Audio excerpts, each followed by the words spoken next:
আপনাদের সঙ্গে আমি অনুপম। শুরু করব আজকের অনুষ্ঠান। তার আগে আপনাদের বলে দিই যে এটা আমাদের একদমই নতুন অনুষ্ঠান এবং স্বাস্থ্য সংক্রান্ত অনুষ্ঠান। আপনারা ইতিমধ্যে আমাদের দেখেছেন যে কলকাতার এবং মুর্শিদাবাদের প্রচুর প্রখ্যাত চিকিৎসক যারা আমাদের এখানে এসেছেন এবং আপনাদের সঙ্গে তারা বক্তব্য শেয়ার করেছেন, আপনাদের অ্যাওয়ারনেস দিয়েছেন এবং আমরা তাদেরকে সাক্ষাৎকার নিচ্ছি, নিয়মিত দেখাচ্ছি আমরা সেই অনুষ্ঠান। আজকে আমরা অত্যন্ত সৌভাগ্যবান যে আমাদের মধ্যে উপস্থিত হয়েছেন কলকাতার আমরি হসপিটালের সিনিয়র কনসালটেন্ট এবং গ্যাস্ট্রোএন্টারোলজিস্ট ও লিভার রোগ বিশেষজ্ঞ প্রখ্যাত চিকিৎসক ডক্টর শুদ্ধ সত্য সেন। তো আমাদের স্টুডিওতে স্বাগত, নমস্কার। আমরা প্রথমেই যেটা জানতে চাইবো আপনার কাছে যে আমাদের এই মুর্শিদাবাদ জেলায় আপনি নতুন আসছেন এবং এখানে আমাদের এই জেলাটা এক সময় একটা পিছিয়ে পড়া জেলা ছিল, স্বাস্থ্যের পরিকাঠামো সেরকম ছিল না। ইদানিংকালে মেডিকেল কলেজ হওয়াতে আমরা সৌভাগ্যবান যে প্রচুর ভালো চিকিৎসা এখানে আসছেন এবং ট্রিটমেন্ট পাচ্ছে। আপনি এখানে এসে আপনার প্রথম প্রাথমিক অভিজ্ঞতা কি? দেখুন, প্রাথমিক অভিজ্ঞতা বলতে আমার এখানে জাস্ট কয়েক মাস হলো আমি আসতে শুরু করেছি। এখন এই সমৃদ্ধি ডায়াগনস্টিকে আমি ওখানে চেম্বার করি মেডিকেল কলেজের সামনে। এখন ব্যাপার হচ্ছে যে সব রকমেরই রোগ আছে, রোগী কলকাতাতেও যা অন্য জায়গাতেও যা একই রকমের। এবার আস্তে আস্তে যত আরো দিন যাবে আমি আরো বেটার বুঝতে পারবো কি অবস্থা, পরিকাঠামো কিরকম আছে। আমার বক্তব্যটা যে আপনি যে ধরনের যে স্তরে যে চিকিৎসার পরিকাঠামো নিয়ে চিকিৎসা করতে অভ্যস্ত সেই সেটআপ বা সেই স্ট্রাকচার তো বহরমপুরে নেই এবং সেই ব্যাপারে অ্যাওয়ারনেসও মনে হয় নেই। সেটা আমার মতে মনে হয় সেই রকম স্ট্রাকচার নেই, কারণ আমার ম্যাক্সিমাম সাবজেক্ট হচ্ছে গল ব্লাডার, তারপর appendix, piles, fissure, fistula, hernia, পেটের যাবতীয় ক্যান্সার মানে অগ্নাশয়ের ক্যান্সার, লিভারের ক্যান্সার, গল ব্লাডারের ক্যান্সার, কোলনের ক্যান্সার, যেগুলো মাইক্রোসার্জারি বা ল্যাপ্রোস্কোপি হয়, বা গ্যাস্ট্রোর প্রবলেম যা আছে, গ্যাস অম্বল, বুক যাত্রা, এসব। আর last but not the least হচ্ছে লিভার ট্রান্সপ্লান্ট। তো সেই সেট আপ তো এখানে নেই, বাট আস্তে আস্তে হয়তো ডেভেলপ করা সম্ভব। আপনি এখানে কদিন আসছেন? আমি আপাতত মাসে একবার করে। আচ্ছা, সারাদিনই থাকেন আপনি এখানে মোটামুটি? আচ্ছা, তো এখানে আমার ব্যাপার যে আপনার এই যে গ্যাস্ট্রোএন্টারোলজিস্ট বা এই যে আপনার যে লিভারের যে রোগগুলো, এর প্রাথমিক উপসর্গগুলো কি করে মানুষ বুঝতে পারবে যে সে ওই রোগে? দেখুন, গ্যাস্ট্রোর প্রবলেম বলতে আমি যদি এক একটা ধরে ধরে বলি, তাহলে অ্যাপেন্ডিক্সের ক্ষেত্রে ইউজুয়ালি ডানের দিকে তলপেটে ব্যথা হতে পারে। কোলন রেকটামের ক্ষেত্রে ইদার ব্লিডিং পার রেকটাম, মলদার থেকে রক্তক্ষরণ, পায়খানার সাথে রক্তক্ষরণ হওয়া, ওজন কমে যাওয়া, খিদে কমে যাওয়া, এগুলো হচ্ছে উপলক্ষ ক্যান্সার হতে পারার সেগুলো সাইন্স অ্যান্ড সিমটমস। এছাড়া যেটা হতে পারে, যদি পাকস্থলীর কিছু হয় তাহলে মুখ দিয়ে রক্ত উঠতে পারে, বমি হতে পারে, রক্ত বমি হতে পারে, কালো পায়খানা হতে পারে। লিভার প্যানক্রিয়াসের টিপিক্যাল যেটা সিমটম হয় হচ্ছে পিঠে ব্যথা বা পেটে ব্যথা। গলব্লাডারের ক্ষেত্রে আমরা জানি পেটে ব্যথা হতে পারে, কিন্তু গলব্লাডার স্টোনে পেটে ব্যথাটা অনেকটা লাস্ট স্টেজে হয়। ইউজুয়ালি স্টোনটা আগে ধরা পড়ে গ্যাস অম্বলের প্রবলেমটা খুব বেশি থাকে বলে। আর লিভার বা অন্য কিছুর ক্যান্সার যদি হয়, যেটা খুব কমনলি হতে পারে হচ্ছে জন্ডিস, অর্থাৎ চোখ হলুদ হয়ে যাওয়া, পেচ্ছাপ হলুদ হয়ে যাওয়া এবং পিঠের দিকে ব্যথা যাওয়া, তার সাথে কোনো পেটে সোয়েলিং পাওয়া, লাম্প পাওয়া, টিউমার পাওয়া। তো এগুলোই বেসিক্যালি উপসর্গ, যেগুলো দেখে বোঝা যায় যে কি প্রবলেম আছে। আচ্ছা, এগুলো ধরুন এটা সাধারণ রোগ যেমন আছে তেমনি পাশাপাশি ক্যান্সারের মতো দুরারোগ্য রোগও আছে। তো এগুলোর ক্ষেত্রে ডায়াগনোসিস কিভাবে করেন আপনারা? আমরা নরমালি যেটা করি, কিছু ব্লাড টেস্ট করাই, liver function test, complete blood count, urea, creatinine etcetera, tumour marker. তার সাথে বেসিক টেস্ট হচ্ছে আলট্রাসোনোগ্রাফি বা এন্ডোস্কোপি বা কোলোনোস্কোপি। এটার পরের স্টেজে যদি কি ডায়াগনোসিস বেরোলো তার উপর ডিপেন্ড করে বায়োপসি লাগবে কি লাগবে না, সিটি স্ক্যান লাগবে কি না, এমআরআই লাগবে কি না, আদার টেস্ট। আচ্ছা, গ্যাস্ট্রো সার্জারি আপনি এর মধ্যে কি কি আমরা করতে পারি? আচ্ছা, গ্যাস্ট্রো সার্জারি বেসিক্যালি তিনটে বিভাগে ভাগ করা হয়। একটাকে বলে আপার জিআই, অর্থাৎ খাদ্যনালী বুক থেকে যেটা যাচ্ছে পাকস্থলী এবং অন্ত্র বা স্মল বাউলের আপার পার্ট। সেকেন্ড পার্ট হচ্ছে হেপাটোবিলিয়ারি প্যানক্রিয়াটিক, অর্থাৎ লিভার, প্যানক্রিয়াস বা অগ্নাশয়, গল ব্লাডার, পিত্তথলি, পিত্তনালী বা বাইল ডাক্ট এবং স্প্লিন। আর এছাড়া যেটা লোয়ার পার্টটাকে বলা হয় small Baul and colorectal and anorectal, আপনার অন্ত্র, স্মল বাউল, কোলোরেক্টাল যেখানে আমাদের পায়খানার দ্বার যেটা, এবং অ্যানাস যেখানে পাইলস, ফিশার, ফিস্চুলা এই প্রবলেমগুলো। এই পুরো জোনটা অর্থাৎ পেট, অ্যাবডোমেন যেটাকে বলে, এই পুরো জোনটা হচ্ছে গ্যাস্ট্রো সার্জারির ডোমেন। আর জিআই সার্জারি যেটা আপনি করছেন একই জিনিস, gastro surgery, GI surgery, hepatobiliary surgery, yes, সেটা হচ্ছে জিআই অঙ্কোলজি বলি আমরা। ওটারই গ্যাস্ট্রো সার্জন কি করে, গ্যাস্ট্রো সার্জন হচ্ছে স্পেশালিটি অফ পেটের যাবতীয় রোগ, মেডিসিনাল হোক, সার্জিক্যাল হোক, ক্যান্সার হোক, নন ক্যান্সার হোক। এগুলোর ক্ষেত্রে কি আপনার মানে ওষুধে সারার কোনো রকম ব্যাপার? ওষুধে সারারও অনেক ব্যাপার আছে। কিছু কিছু এমন রোগ থাকে, আইবিএস আছে, আলসার আছে, যেগুলোর ক্ষেত্রে আমরা ওষুধ প্রয়োগ করি। আর কিছু রোগ আছে পাইলসের আর্লি স্টেজ, ফিশারের আর্লি স্টেজ। আবার কিছু রোগ আছে যেগুলোর ক্ষেত্রে ওষুধ কাজ করে না, gallbladder stone, cancer, hernia, fistula, এগুলোর ক্ষেত্রে অলওয়েজই অপারেশনটা দরকার। আচ্ছা, এগুলো নিয়ে কি আপনার মানুষের মধ্যে যে অ্যাওয়ারনেস, এটা কি আপনার এখন হয়েছে? মানে মানুষের মধ্যে দেখুন, আমি এখানের কথাটা অতটা বলতে পারবো না, কিন্তু আমি কলকাতায়, আমার কাছে মোটামুটি সারা পৃথিবী থেকে পেশেন্ট আছে, সারা কলকাতা ওয়েস্ট বেঙ্গল থেকে আসে। ইভেন লোকে এখান থেকে সাউথ ইন্ডিয়া যায়, আমার কাছে সাউথ ইন্ডিয়া থেকে প্রচুর পেশেন্ট অ্যাপয়েন্টমেন্ট নিয়ে ফ্লাই করে এসে অপারেশন করিয়ে যায়। তো অ্যাওয়ারনেস এইখানে কীরকম আছে আমি অতটা জানি না, কিন্তু কলকাতায় যথেষ্ট অ্যাওয়ারনেস হয়ে আছে এখন। আর আমি এরকম অ্যাওয়ারনেস প্রোগ্রাম অনেক অনেক খুব ছোটবেলা থেকেই করছি, তো এখন তো মোটামুটি দেখি যে রেসপন্স অনেক বেটার। এরকম কোনো পরিকল্পনা আছে? আমার মনে হয় যে যদি একটু লোককে সচেতন করা যায় বা পাওয়ার পয়েন্ট প্রেজেন্টেশন দেওয়া যায়, ইচ্ছে তো এখানে আমি 2-3টে অলরেডি জানতে পারবে, মানে যেহেতু পিছিয়ে পড়া জেলা, একদম লোক নিয়ে এখানে প্রচুর এক্সপেরিমেন্ট চলছে। হ্যাঁ, এবং আমাদের অবশ্যই আমরা আমাদের জেলার লোক সৌভাগ্যবান যে এখানে আপনারা আসছেন বাইরে থেকে। মানে এটা তো পাওয়ার জন্য কলকাতায় গিয়ে দীর্ঘ সময় অপেক্ষা করতে হয়, লাইন দিতে হয়। তো আপনি এখানেই আমাদের একদম মেডিকেল কলেজের সামনেই বসছেন, ওখানে সমৃদ্ধি মেডিকেল সেন্টারে। তো এখানে যদি একটা দেখুন এরকম, আপনার পয়েন্ট একদম ঠিক, সচেতনমূলক এরকম এই অ্যাওয়ারনেস প্রোগ্রাম আমার অলরেডি এখানে 3টে করা হয়ে গেছে, এবং 3টে আমাকে এখানে ইন্ডিয়ান মেডিকেল অ্যাসোসিয়েশন এবং মেডিকেল কলেজ থেকেই, মুর্শিদাবাদ মেডিকেল কলেজ থেকে আমার ইনভাইট করেছিল। তো 3বার আমি এসে অ্যাওয়ারনেস প্রোগ্রাম করেছি। মোস্টলি সেটা ছিল ডাক্তার বা ডাক্তার দি অ্যাসোসিয়েটেড লোকেদের জন্য, জেনারেল লোকেদের জন্য এখনো হয়নি, বাট হ্যাঁ সেটা অর্গানাইজ করলে করব। আচ্ছা, আর বলছি যে অপারেশনের যে ব্যাপারটা আছে সেটা কি মানে আমাদের এখানে করার কোনো স্কোপ আছে নাকি ওদেরকে ওখানে নিয়ে গিয়ে করা নেই বেটার? তা না, আমার মতে ওখানে নিয়ে গিয়ে করা বেটার। এখন আস্তে আস্তে যখন এটা আরো সেটেল করে যাবে, তখন প্রবাবলি এখানে টিম তৈরি করে এখানে করা যেতে পারে। আচ্ছা, আমি দেখছিলাম যে আপনার মানে প্রচুর অভিজ্ঞতা শুধু না, আপনার ঝুলিতে প্রচুর পুরস্কারও আছে, প্রচুর গোল্ড মেডেল আপনি পেয়েছেন এবং অভাবনীয় সাফল্য পেয়েছেন এই ব্যাপারটা, সেটা যদি একটু বলেন আপনার ওই অভিজ্ঞতা। ব্যাপারটা হচ্ছে, আমি ডিগ্রি তো অনেক করেছি, আমি কটা আমি ঠিক এখন নিজে কাউন্ট করি না, 16টা 18টা বা 20টা ডিগ্রি হবে। আমি থ্রু আউটই ফার্স্ট বয় ছিলাম, অনেক গোল্ড মেডেল আছে, সেগুলো না হয় পাস্ট। বাট যেটা আমি ইম্পর্টেন্ট বলতে চাই, যে আমরা যেটা লোকে জানে যে বিদেশে অনেক রেকর্ড হয়, কলকাতা থেকে আমরা এখন পর্যন্ত পাবলিশ নিউজ পেপারে যেগুলো বেরিয়েছে, প্রায় 15-16টা ওয়ার্ল্ড রেকর্ড কেসেস আছে, যেটা সারা বিশ্বে আর কোথাও কেউ করেনি আজ পর্যন্ত। সবচেয়ে বড় লিভারের ক্যান্সার, সবচেয়ে বড় কোলনের টিউমার, 92 বছর বয়সে গলব্লাডার ল্যাপ্রোস্কোপিক ক্যান্সার সার্জারি, যেটা প্রথম ইস্টার্ন ইন্ডিয়াতে আমার করা। এরকম প্রচুর জিনিস আছে যেটা ইস্টার্ন ইন্ডিয়াতে প্রথম, ইন্ডিয়াতে প্রথম, বিশ্বে প্রথম। এবার তার মধ্যে already news paper, Anandabazar, Times of India, সব জায়গায় এক্সটেন্সিভলি বেরিয়েছে, ওয়ার্ল্ড ওয়াইড গুগলে বেরিয়েছে এই 16টা। আর এছাড়া আরও বহু আছে যেগুলো বেরোয়নি হয়তো। তো মানে আমার কাছে খুব ডিফিকাল্ট কেসেসও আসে, যেগুলো প্রায় কেউ করে না বা কেউ পারে না বা ছেড়ে দেয় বা কমপ্লিকেশনের চান্স বেশি। অ্যান্ড গলব্লাডার অ্যাপেন্ডিক্স সাধারণ কেসেসও আসে। আর আমাদের ডেথ অ্যান্ড কমপ্লিকেশন রেটটা খুবই কম, খুবই কম, মানে হয়ই না, অলমোস্ট হয় না। আচ্ছা, প্রাথমিক পর্যায়ে ধরুন আপনার কাছে কোনো পেশেন্ট এলো আপনার এই ধরনের রোগগুলো সারাতে, সেগুলো আপনি কিভাবে ট্রিট করেন? আর অনেক সময় তো রোগী জানতে না পারার জন্য বা অ্যাওয়ারনেসের অভাবে বা রোগী হয়তো বুঝতে পারলো না বা এলো না, দুরারোগ্য হয়ে যায়, সেটা কিভাবে ট্যাকেল করেন? দেখুন, বেসিক্যালি যেভাবেই আসুক না কেন পেশেন্ট, আমাকে ফার্স্ট হচ্ছে ওটা রুটসে পৌঁছতে হবে, অর্থাৎ ডায়াগনোসিসটা কি। কারণ বেশিরভাগ ডাক্তারির একটা প্রবলেম হচ্ছে, তারা ধামাচাপা দিয়ে ওষুধ দিয়ে ট্রিটমেন্ট হয়। এবার এটাই কি হলো, রোগ নির্ণয় হলো না, ওষুধ দেওয়া হয়ে গেল, সিমটম কমে গেল, তারপরে প্রবলেম যেটা ডেভেলপ করে হচ্ছে, বাই দ্য টাইম যখন ওটা ধরা পড়ে তখন বড্ড বেশি খারাপ হয়ে গেছে। তো সেই জন্য আমরা ফার্স্ট যেটা করি, যেহেতু আমি super specialist, I am not even specialist, super specialist, তো আমরা যেটা করি হচ্ছে, আমরা রোগের একদম কারণে যাই, কারণটাকে বার করি, সেটাকে নির্মূল করে, সেটা মেডিসিন দিয়ে হতে পারে, সার্জারি দিয়ে হতে পারে, কম্বিনেশন হতে পারে, যেরকম দরকার।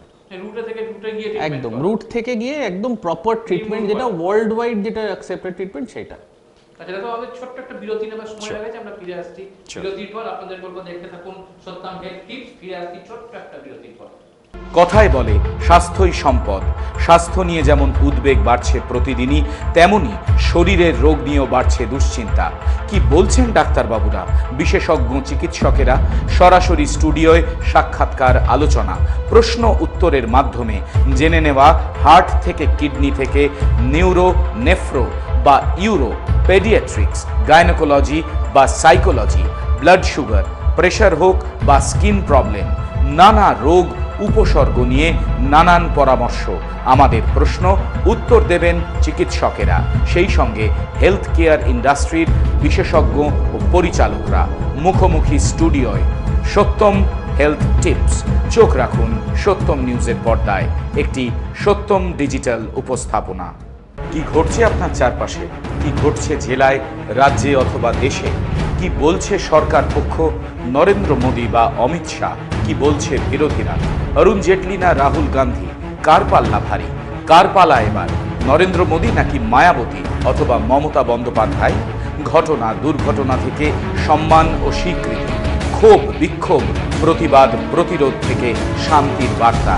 কি বলছে কলকাতা উচ্চ ন্যায়ালয় অথবা দেশের শীর্ষ আদালত? দেশের সঙ্গে রাজ্য ও জেলার রাজনীতি, সমাজ, সংস্কৃতি, শিক্ষা, বিনোদন, অর্থনীতি, উন্নয়ন, বিকাশ, উৎসব, পার্বণ, মেলা সবই থাকবে আমাদের খবরে। সুতরাং খবর মানেই সত্যম নিউজ, একটি সত্যম ডিজিটাল উপস্থাপনা। প্রতিদিন সকালে ও সন্ধ্যায় চোখ রাখুন সত্যম ডিজিটাল নেটওয়ার্কে, সত্যম নিউজের পর্দায়। রাজনীতি হোক বা অর্থনীতি, স্বাস্থ্য থেকে ভ্রমণ, বিনোদন, সংস্কৃতি রাঙিনা থেকে শিক্ষার অঙ্গন, ধর্মীয় উৎসব থেকে উন্নয়নের 10 দিক, সত্যমের আয়নায় সব বিষয় নিয়ে একেবারে মুখোমুখি আলোচনা, প্রশ্ন উত্তর, উত্তপ্ত বাক বিতণ্ডা, বিতর্ক যেন বইয়ের খোলা পাতা। স্টুডিওতে আমরা, সামনে দর্শক। সত্যমের আয়নায় চোখ রাখুন সত্যম নিউজের পর্দায়। দেখিতে গিয়াছি পর্বতমালা, দেখিতে গিয়াছি সিন্ধু, দেখা হয় নাই চক্ষু মেলিয়া, ঘর হতে শুধু 2 পা ফিরিয়া, একটি ধানের শীষের ওপর একটি শিশির বিন্দু। ভ্রমণে বাঙালির তন্ময়তা, ভালোবাসা, স্বপ্ন, আগ্রহ সব যেন মিলে মিশে একাকার। কথাই বলে বাঙালির পায়ের তলায় সর্ষে। বাঙালি ঘুরে ঘুরে বেড়ায় সারা বছরই, যখন তখন যত্রতত্র। কখনো কাছে পিঠে, ঘর হতে শুধু 2 পা ফিরিয়া, একটি ধানের শীষের ওপর একটি শিশির বিন্দু দেখতে। আবার কখনো চলে যায় দূর সাগরের কোলে অথবা নির্জন কোনো পাহাড়ি এলাকায়। সারা বছর ধরেই চলে বাঙালির ভ্রমণের নানা রকম পরিকল্পনা, প্ল্যানিং, সুলুক সন্ধান। সেই সব ভ্রমণ রসিক ও পর্যটন পিপাসুদের কথা ভেবেই সত্যম নিউজের বিশেষ অনুষ্ঠান টুরিস্ট স্পট, একটি সত্যম ডিজিটাল উপস্থাপনা। চোখ রাখুন সত্যম নিউজের পর্দায়। ফিরে এলাম বিরতির পর। আপনারা দেখছেন সত্যম হেলথ টিপস এবং আমার সঙ্গে রয়েছেন কলকাতার প্রখ্যাত গ্যাস্ট্রোএন্টারোলজিস্ট এবং লিভার রোগ বিশেষজ্ঞ, প্রখ্যাত চিকিৎসক ডক্টর শুদ্ধ সত্য সেন। আমরা তার সাথে কথা বলছিলাম। ডাক্তারবাবু, এবার ফিরে আসবো আপনার কাছে, যে বিষয়টা যেতে যেতে আমরা বলছিলাম, আবার ফিরে এলাম বিরতির পরে, যে এই আপনার লিভার ট্রান্সপ্লান্ট, এটা ইদানিং কালে খুবই একটা আলোচ্য বিষয় হয়ে দাঁড়িয়েছে। এই বিষয়ের কমপ্লিকেশনস বা এটা কিভাবে কি করা যেতে পারে যদি একটু বলেন। লিভার ট্রান্সপ্লান্ট খুব বড় সাবজেক্ট একটা, আমি যতটা শর্টে চেষ্টা করছি বলার। প্রথম ইস্টার্ন ইন্ডিয়াতে লিভার ট্রান্সপ্লান্ট সার্টিফাইড সার্জন হচ্ছি আমি। প্রথম 2006-এ আমি ট্রেনিং নিয়ে আসি। তখন কলকাতাতে লিভার সার্জারি প্রায় ছিল না, লিভার ট্রান্সপ্লান্ট তো ছিলই না। এখনও লিভার ট্রান্সপ্লান্ট সার্জন খুব কম, হাতে গোনা যায়, প্রবলি 1-2 জন হতে পারে আমি ছাড়া। সার্টিফাইড হয়তো অন্যরা কেউই নয়। এবার ব্যাপার হচ্ছে লিভার ট্রান্সপ্লান্টের ক্ষেত্রে আমরা কি করি, লিভার প্রতিস্থাপন। অর্থাৎ যে লিভার, যে ভদ্রলোকের বা ভদ্রমহিলার লিভার নষ্ট হয়ে গেছে, সেই লিভারটাকে বার করে দিয়ে তার জায়গায় একটা ফ্রেশ লিভার বসানো। এটা ফ্রেশ লিভারটা দুভাবে হতে পারে। একটা হতে পারে ডিসিজ ডোনার বলা হয়, অর্থাৎ কেউ মারা গেছে, যেটা আপনি ইদানিং দেখবেন অর্গান ডোনেশন হচ্ছে, অঙ্গদান। অর্গান ডোনেশন থেকে সেটা লিভারটা নেওয়া যেতে পারে, যেমন হার্ট নেওয়া হচ্ছে, লাং নেওয়া হচ্ছে, কিডনি নেওয়া হচ্ছে। আরেকটা যেটাকে বলা হয় living donor liver transplantation. Living ডোনারের ক্ষেত্রে আপনারই কোনো রিলেটিভ, যে পেশেন্ট তার কোনো রিলেটিভ, ওনার অর্ধেক বা একটা অংশ লিভার নিয়ে নেওয়া হবে, যেটা এই পেশেন্টের ভেতর প্রতিস্থাপন করা হবে। That is called liver transplantation. ঝুঁকি তো ডেফিনেটলি, খুব বড় অপারেশন, ঝুঁকির চান্স আছে। সব অপারেশনেই থাকে, এটা ফোড়া কাটতে গেলে ঝুঁকির চান্স থাকে, কিন্তু এগুলো এতটাই মেজার্ড এখন হয়ে গেছে যে এগুলোর ক্ষেত্রে রেজাল্ট খুব ভালো। যেমন আমি ধরুন 8 বছর আগে আমি একটি সার্জারি শুরু করি, প্রথম বিশ্বের মধ্যে দেখবেন আপনি গুগল সার্চ করলো সেটা ব্লাডলেস সার্জারি। ব্লাডলেস মানে হচ্ছে যেখানে রক্তক্ষরণ এতটাই কম হলো যে বাইরের থেকে কোনো রক্ত তাকে পেশেন্টকে দিতে হচ্ছে না। অ্যাডভান্টেজ কি ব্লাডলেস যত কম রক্তক্ষরণ হবে তার মানে তত ভালো সার্জারি হবে, তত তাড়াতাড়ি হবে, তত তাড়াতাড়ি পেশেন্ট বাড়ি যাবে। পেশেন্ট ভালো হলো, কমপ্লিকেশন হলো না একটা পার্ট, খরচ ড্রাস্টিক্যালি কম হয়ে যায়। কারণ যতদিন পেশেন্ট আইসিইউতে থাকবে, অন্য সাপোর্ট লাগবে, তত খরচ বাড়ে, এগুলো খরচ কমে যায় 1 নম্বর। 2 নম্বর ব্লাডলেস সার্জারি অ্যাডভান্টেজ হচ্ছে কোনো ক্যান্সার পেশেন্ট যদি বলে যে 3 বছর বেঁচে থাকা এক্সপেক্টেড, ব্লাডলেস সার্জারি করে আমরা লাস্ট 8 বছর ধরে দেখেছি যে পেশেন্ট তার থেকে অনেক বেশি দিন বেঁচে আছে। যেমন রিসেন্টলি আনন্দবাজার এবং সব জায়গায় বেরিয়েছিল একজন পেশেন্ট, যেটা সাউথ বম্বে হসপিটাল বলেছিল 6 মাস বাঁচবে, আমরা অপারেশন করেছিলাম ব্লাডলেস সার্জারি 8 বছর বেঁচে আছে। তো এরকম প্রচুর এক্সাম্পলস আছে। এবার ঝুঁকি যেরকম আমি বলছিলাম সব সার্জারিতেই আছে, বাট এখন আমাদের এক্সপার্টিসটা এমন জায়গায় চলে গেছে, ঝুঁকিটা it is called a calculated risk. অর্থাৎ অলমোস্ট যেমন আমি বললাম আমার কমপ্লিকেশন ডেথ প্রায় হয় না, তো সেরকমই ঝুঁকিটা আছে, কিন্তু বেশিরভাগ পেশেন্টের ক্ষেত্রেই কোনো প্রবলেম হয় না। আচ্ছা, কলকাতার কোন কোন হসপিটালে মানে এই ধরনের কেস হয়? লিভার ট্রান্সপ্লান্টেশন খুব একটা কোথাও এখন হয় না। অ্যাপোলোতে থাকাকালীন আমরা কয়েকটা করেছিলাম, তারপর ফোর্টিসে আমার নামে লাইসেন্স গেছিলো, আমি আরও কয়েকজনের নামে। তখন আমি ফোর্টিসের চিফ ছিলাম, তখন মেডিকেল যখন আমি ডিরেক্টরে চলে যাই ওখানেও এখন লাইসেন্সের জন্য, বাট আমি আবার আমরি ব্যাক করে চলে এসেছি। তো আমরিতেও পরে হয়তো আমরা শুরু করার প্ল্যান আছে আমাদের। আচ্ছা, তা এই যে হসপিটালগুলো আপনি কাজ করেছিলেন, মেডিকা, ফোর্টিস বা অ্যাপোলো গিরাগেল, সেগুলো তো খুব উঁচু পরিকাঠামো, সবকটাই খুব পরিকাঠামো, আমরিও খুব পরিকাঠামো। বলেন আপনি, তার আগেও আপনি আমরিতে ছিলেন? আমরিতে হেড অফ দ্য ডিপার্টমেন্ট ছিলাম। আচ্ছা, হ্যাঁ, এই হসপিটালগুলোতে মানে স্পেশালিটি কেস কি? স্পেশালিটি কেস সব জায়গাতেই হয়। দেখুন অ্যাকচুয়ালি ফ্র্যাঙ্কলি স্পিকিং ঠিক হসপিটালের উপর স্পেশালিটি কেস অতটা ডিপেন্ড করে না, এটা ডাক্তারের উপর ডিপেন্ড করে। ডাক্তারের এক্সপার্টিস থাকলে আমরা যেমন ছোট নার্সিংহোমে খুব বড় liver case, cancer case, pancreas case আমরা করি, খুব কম সার্জন হয়তো করে, কিন্তু যাদের এক্সপার্টিস আছে তারা করতে পারে। খুব ছোট নার্সিংহোমেও করা সম্ভব, ব্লাডলেসও করা সম্ভব, পেশেন্ট বাঁচিয়ে বাড়ি পাঠানো সম্ভব। সো হসপিটালের সাপোর্টটা কোথায় আসে, যে বড় হসপিটালে আমার কাছে সমস্ত investigation under one roof, radiotherapy, oncologic support, anaesthetic support, equipments, সব কিছু সাপোর্ট আছে। বাট ওয়ান্স এগেন আমি এটাকে আবার রিইনফোর্স করতে চাই যে প্রাইমারিলি ডাক্তার যদি ভালো না হয়, হসপিটাল যতই ভালো, পেশেন্টের কোনো লাভ হবে না। আর ডাক্তার যদি ভালো হয়, হসপিটাল বড় হোক কি ছোট হোক, পেশেন্টের লাভ সেখানে হবে। সো হসপিটালগুলো সবকটাই কম্পেয়ারেবল, ইকুইপমেন্ট ওয়াইজও সবকটাই কম্পেয়ারেবল, সেটা কলকাতায় হোক কি সাউথ ইন্ডিয়ায় হোক। আমি সাউথ, নর্থ, ওয়েস্ট সব জায়গায় কাজ করেছি, সব জায়গায় ট্রেনিং নিয়েছি, সব জায়গায় more or less same, world wide the basic standard is same.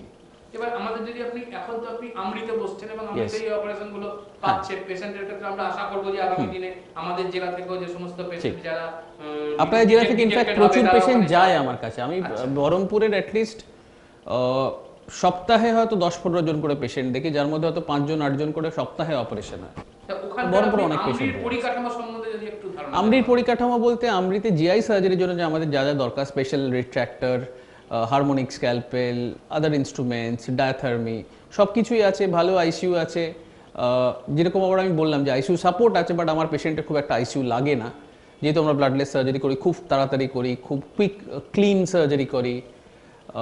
But যদি লাগে আইসিইউ ব্যাকআপ ফুল আছে, ventilator, dialysis, other support, CRRT etcetera, radiology full support আছে। অ্যাডভান্টেজ আর একটা আমরির আছে, যেটা হচ্ছে যে আমরিতে পেট স্ক্যান আছে, নিউক্লিয়ার মেডিসিন স্ক্যানস আছে, যেটা কিন্তু মোস্ট অফ দি হসপিটালে এই কোনো হসপিটালগুলো নেই অ্যাপোলো বাদ দিয়ে।